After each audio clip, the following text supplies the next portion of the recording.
Nang dahil sa bisyo at paggamit ng ipinagbabawal na gamot, ang amang ito na dapat sana ay nagpoprotekta sa kanyang pamilya ay paunti-unting nagbago ang pag-uugali at pag-iisip.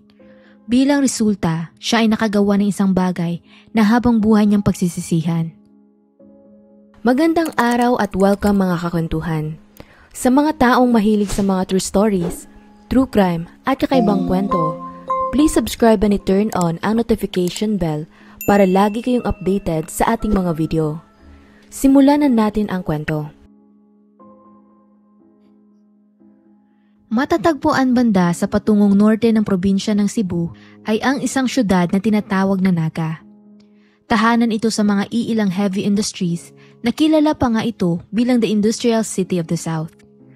Ayon sa 2020 census, ang buong syudad ay nahati sa 28 na mga barangay at ito ay may populasyon ng mga nasa 133,184 katao. Bagaman maikukonsidera ang Naga na isang ligtas na syudad sa pangkalahatan, base sa mga survey, mapapansin ang pagtaas ng crime rates doon sa huling nakaraang 3 taon. Sa katunayan, nitong January 27, 2025 lamang, muli na namang binulabog ng isang kakilakilabot na krimen ang kanilang syudad. Natagpuan ng mga residente ng Puro Kamanggahan, Barangay Lutak, ang wala ng buhay na katawan ng isang ina at ng 2 nitong mga anak mga bandang 10:30 ng umaga. Pagkarating ng mga otoridad sa lugar, kilala nila ang mga biktima bilang si Junilyn Jimenez, 32 years old, at ang 2 nitong mga anak na si Juncar Camporedondo, 11 years old, at si LJ Camporedondo na 2 taong gulang naman. Ang 3 ay nakahandusay sa sahig ng kanilang tahanan, naliligo sa sarili nilang mga dugo at may marka na ginilitan o tinaga ng isang matalim na bagay ang kanilang mga liig. Huli na ang lahat para mailigtas pa ang buhay ng mga biktima dahil sa grabe ng pinsalang natamo nila. Ayon pa sa investigasyon ng mga pulisya, may 3 anak ang ginang pero dahil ang isa ay pumasok noon sa paaralan, hindi ito nasali sa mga pagpaslang. Ang nakakalungkot lang, ang tinuturong salarin sa pagpatay ay ang mismong asawa ni Junilyn na siya ring ama ng 2 bata na si Carlo Denata Camporedondo, 33 years old. Ating talakayin kung ano pa ang detalye tungkol sa kaso at kung ano ang kanyang dahilan sa paggawa ng karumal-dumal na krimen. Isinilang si Junilyn Jimenez noong taong 1992 sa probinsya lang din ng Cebu. Doon na siya lumaki kasama ng kanyang ina at mga kapatid sa ibang ama. Simple lang ang naging pamumuhay ng mag-anak kung saan nag-e-extra lamang ang kanyang ama sa kung saan ito pwedeng kumita ng pera para ipangtustos sa pang-araw-araw nilang pangangailangan. At dahil kapos nga sila sa buhay, hindi na rin nagkaroon ng pagkakataon si Junilyn at ang kanyang mga kapatid na makapagtapos pa ng pag-aaral. Noong taong 2010, sa edad na 18 years old, doon naman unang nagtagpo ang landas nila ni Carlo Camporedondo na may edad na 19 na taong gulang naman noon. Si Carlo ay pinanganak noong taong 1991 sa Kabadbaran, Agusan del Norte at lumipat ito sa Cebu para makipagsapalaran at sumubok na maghanap ng mas magandang trabaho. Mabilis na nahulog ang loob ng 2 sa isa't isa hanggang sa di tumagal sila ay nagkaroon kaagad ng seryosong relasyon. Si Carlo noon ay mukhang isang masipag naman na binata kaya nagtiwala si Junilyn na kahit papano pwede siya magkaroon ng magandang kinabukasan kasama nito. Kaya sa kabila ng kanilang murang edad, nagdesisyon ang 2 na magsama sa iisang bubong kalaunan kung saan pagkalipas lang ng 3 taon, biniyayaan sila ng anak na lalaki. Umabot ng 14 na taon ang kanilang pagsasama at sa loob ng panahong iyon, nagkaroon pa sila ng dagdag na 2 mga anak. Upang buhayin ang kanyang pamilya, nagtrabaho si Carlo bilang isang buko vendor sa Pasil at Sawang Calero, Cebu City, kung saan kumikita naman siya doon ng sapat na pera para sa pang-araw-araw nilang pangangailangan. Habang si Junilyn naman ay siyang madalas na naiiwan sa kanilang tahanan para mag-alaga sa mga bata at tumutulong rin ito sa pagbili at sa pag-ayos ng mga bukong kanilang tinitinda. Hirap man sa buhay, nagagawa naman nilang pag-aralin ng kanilang mga anak at may naipunda rin silang maliit na tahanan sa Puro Kamanggahan, Barangay Lutak, na malapit lang sa tinitirhan ng pamilya ni Junilyn. Gayunpaman sa kabila ng matagal nilang pagsasama, hindi naging madali ang buhay ni Junilyn kasama ni Carlo dahil bagaman ito ay nagtatrabaho, puno rin ito ng mga hindi kanais-nais na bisyo. Ayon sa pamilya ni Junilyn, marami di umanong mga bagay na pinag-aawayan ng mag-asawa. Halimbawa na lamang sa tuwing umaga daw, sa halip na asikasuhin na lang nito ang kanilang mga anak sa pagpasok sa paaralan, kinakailangan pa niyang gumising ng maaga para magkarga ng kanilang itinitindang buko. Habang si Carlo daw ay kailangan pa niyang pagsabihan para lamang magsimulang kumilos. Ang pagiging tamad nito sa loob ng tahanan ay nagresulta para sila ay magsagutan ng madalas kung saan minsan dahil walang gustong magpatalo sa dalawa, hindi na daw sila natutuloy sa pagbili o sa pagtinda ng buko. Ang isang bagay na pinag-aawayan pa nila ay ang paglalaro nito ng ML or Mobile Legends ng ilang oras kung saan halos wala na itong iba pang nagagawa pagka uwi niya ng bahay. Naging problema din ng dalawa ang pagiging seloso ni Carlo dahil palagi nitong pinaghihinalaan ang kanyang asawa na may ibang lalaki kahit hindi naman totoo. Bukod pa doon sa mga nakaraang buwan, na-addict rin ito sa sugal lalo na ang scatter kung saan nagagastos nito doon ang malaking porsyento ng kanilang kinikita para lamang subukang manalo ng kaunting pera.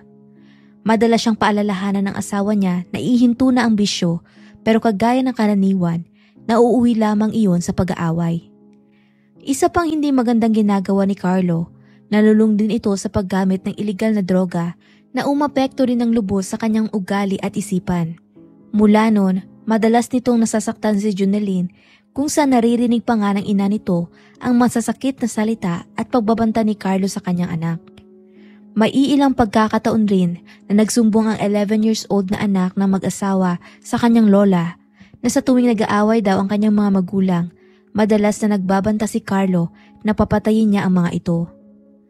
Kung iyong iisipin, sa lala ng mga pinagdaanan niya sa kamay ng kanyang mister, mas makakabuti na sanang hiwalayan na lang nito ni Junelyn o di naman kaya ay lumayo na lang rito. Gayunpaman, hindi rin iyon ganun kadali kasi iniisip niya ang hirap ng pagpapalaki sa mga bata na mag-isa at wala rin naman silang iba pang mapupuntahang lugar. Sa kasamaang palad nitong ang buwan ng Enero, nagkatotoo na ang kinatatakutan na mangyari ng kanyang pamilya. Ayon sa kapatid ni Junelyn na si Carmelo, noong umaga di umano ng January 27, 2025, araw ng Lunes, maagang gumising noon ang kanyang kapatid para ihanda ang mga anak nito sa pagpasok sa paaralan. Masakit ang ngipin noon ng panganay na si June Carl kaya nagpasya itong umabsent muna at tanging ang kapatid niya lang na 7 taong gulang ang pumasok sa paaralan. Pagkaalis ng bata, umalis na rin noon si Carlo kasama ng kanyang kapatid para sana kunin ang ititinda nilang buko sa palengke. Pero pagkarating nila doon, tanging mga bukas na nyug lang ang kanilang inabutan na nagresulta sa desisyon nilang umuwi na lang ng maaga. Di tumagal, mga bandang 10:30 ng umaga, bigla na lang di umano nagkaroon ng mental breakdown si Carlo. Ayon sa salaysay ng kanilang mga kapitbahay, wala silang narinig ng mga pag-aaway sa pagitan ng mag-asawa nun. Pero sa hindi malamang dahilan, bigla na lang itong nagwala at kumuha ng bolo na siyang ginamit niya para pagtatagain ang kanyang mag-iina at gilitan ng kanilang mga leeg. Sa bilis ng pangyayari, hindi na nagawa pang tumakas ng kahit sino man sa mga biktima o makahingi man lang ng tulong. Ayon naman kay Jessa Rico na siyang nakababatang kapatid ni Junelyn, pagkatapos daw ni Carlo patayin ang kanyang ate at mga pamangkin, tumakbo naman ito palabas para subukang atakihin ang kanilang ina. Sa kabutihang palad, nagawa nitong makapagtago sa loob ng tahanan ng isa sa kanilang mga kapitbahay na siyang nakatulong para mailigtas ang kanyang buhay. Pagkaraan ng ilang minuto nang hindi na nila nakita pa si Carlo, doon na nila pinuntahan ang bahay ng pamilya kung saan natagpuan nila si Junelyn at ang mga bata na nasa kalunos-lunos na kalagayan at wala ng buhay. Ang katawan ni Junelyn ay natagpuang nakahandusay sa sahig ng kwarto kasama ng 2 taong gulang nilang anak. Habang ang panganay naman nilang si June Carl ay natagpuang nakahiga sa upuan malapit sa kinakainan nilang mesa. Ang lumalabas, unang inatake ni Carlo ang asawa para hindi ito makahingi ng tulong bago sinunod ang mga walang kalaban-laban niya mga anak. Sa lalim pa nga ng natamong taga ni Junelyn sa leeg, halos maputulan na ito ng ulo. Tumakas nun ang suspect patungo sa bundok, dala-dala ang bolo, habang ang pamilya naman at mga kapitbahay ni na Junelyn ay agad na tumawag ng pulisya. Nakarating ang report sa Naga Police Station mga lagpas 11 na ng umaga at mabilis naman silang rumisponde kaagad sa pinangyarihan ng krimen. Napag-alaman mula sa investigasyon na noong nakaraang taon lamang 2024, Na-admit na pala dati si Carlo sa psychiatric ward ng Vicente Soto Memorial Medical Center pagkatapos nito magkaroon din ng mental breakdown. Mula noon, binigyan na nila ito ng prescribed maintenance medication para sa kanyang kondisyon dahil madalas na bigla na lang nagbabago ang kanyang modo. Ang problema lang bukod sa kanyang mga gamot, nagpatuloy din sa paggamit ng droga si Carlo na nagpalala lamang sa estado ng kanyang isipan. Ayon pa nga sa isang kapitbahay, isang araw bago ang insidente, nakasalubong niya si Carlo sa daanan at bigla na lang itong nanita at nagalit.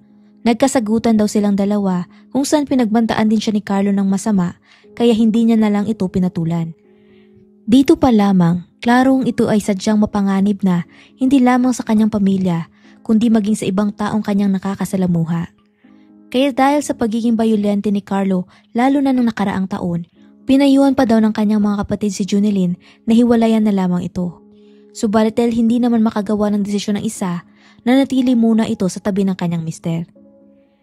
Sa galit ng mga tao dahil sa nangyari, maging sila ay tumulong din sa paghahanap sa suspect kasama ng ibang pulisya at barangay tanod. At sa pamamagitan ng kanilang pagsusumikap, mga 4:00 ng hapon noong araw din ng krimen, nagawa nilang masakote ang suspect sa kalapit na sitio. Sinubukan pang tumakbo ni Carlo noon papalayo pero kinuyog na ito ng mga tao na nagresulta sa kanyang pagkabugbog at sa pagtamo niya ng isang tama ng bala. Kinailangan siyang isugod sa Cebu South Medical Center ng pulisya para gamutin nang isinasa ilalim sa hospital arrest. At sa kasalukuyan, kailangan pa nga daw salina ng dugo ang suspect para lamang mailigtas ang kanyang buhay.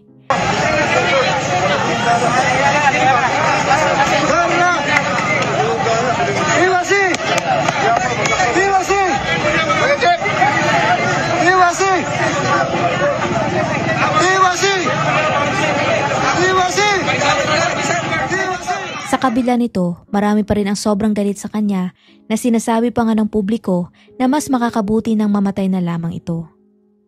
Sinampa na si Carlo Caporedondo ng multiple murder ng kapulisan para sa pagpatay niya sa kanyang mag-iina. At noong January 28, 2025, nang kinuhanan siya ng salaysay, parang wala pa rin ito sa tamang wisyo dahil mukhang hindi nga niya alam ang ginawa niyang krimen. Mariin itong itinanggi na gumamit daw siya ng ipinagbabawal na gamot nang nagpapaliwanag na tanging energy drink lamang daw ang kanyang ininom ng araw na iyon. Ang naaalala lang niya, nagalit lang daw siya ng sobra sa kanyang asawa pero hindi niya na alam ang sumunod na mga nangyari. Biglaan lang din daw ang lahat.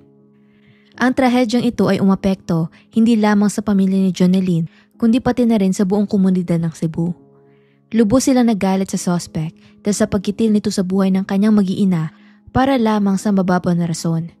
Patuloy rin sila nananawagan ng hustisya nang umaasang ito ay makakatanggap ng mabigat na parusa.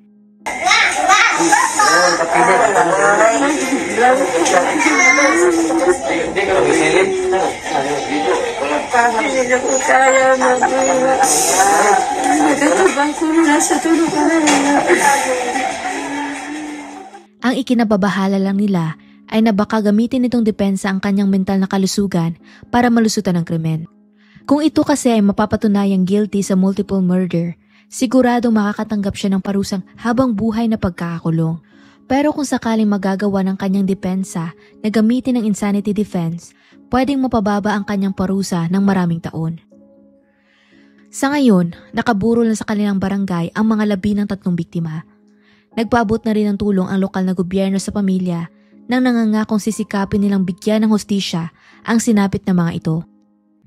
Si Jonelyn Jimenez ay isang simpleng inang nagnanais lang naman na mabigyan ng maayos na buhay ang kanyang mga anak. Sa loob ng ilang taon, nagtiis ito sa hindi magandang pagtrato ng kanyang mister dahil sa kagustuhan niyang mapanatili ng buo ang kanilang pamilya. Ang nakakalungkot lang gawa ng desisyong iyon na ilagay sa panganib hindi lamang ang kanyang buhay kundi pati na rin ang buhay ng kanyang mga anak. Maraming pagkakataon sana si Carlo para baguhin ang kanyang sarili. Dahil may maayos naman itong pinagkakakitaan at may supportive din na asawa. Pero sa halip na gamitin ang kanilang biyaya para pagbutihin ang buhay ng kanyang pamilya, pinili niya ang pagsusugal at ang paggamit ng iligal na droga. Ang mga bagay na ito ang sumira sa kanyang isipan, pamilya at kinabukasan. At ngayon, habang buhay niyang pagbabayaran sa bilangguan ang kanyang ginawa, nang may mahabang panahon para pag-isipan ang mga naging desisyon niya sa buhay. At hanggang dito na lang ang kwento natin para sa araw na to. Anong masasabi ninyo sa kaso? Kung nagustuhan nyo ang video na ito, maaari mong i-check ang ating channel para sa iba pang mga kwento. Muli, salamat sa inyong pakikinig at hanggang sa susunod mga kakwentuhan.